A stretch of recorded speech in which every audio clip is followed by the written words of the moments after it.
I'm Harriet Tubman, and this is my story.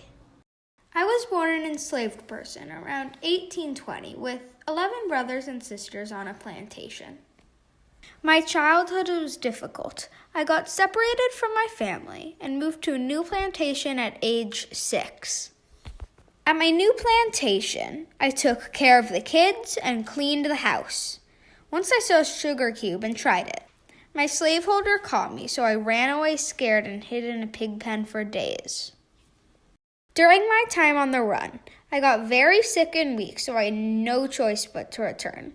Since I was so sick and weak, my slaveholder sold me back to my original plantation. I hated being an enslaved person with all my heart. I had to wade in the water for hours and watch the muskrat trap. Once a muskrat was in the trap, and I freed it when nobody was looking. Once an enslaved person from my plantation was running away. The overseer told me to stop him. I didn't. He threw a weight at the person trying to escape. It hit me in the head instead and knocked me out cold.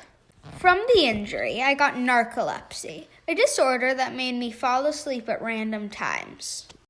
I ran away for good, and a wanted sign got hung up for my capture.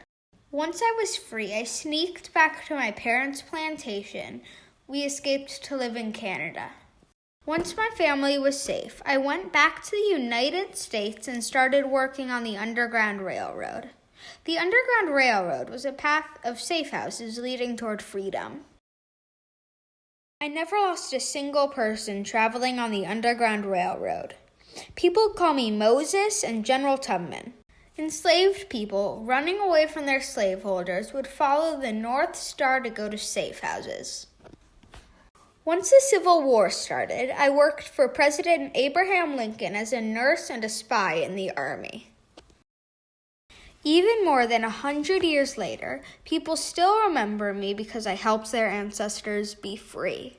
I also had many other important jobs that if I had not had, we would not be where we are today.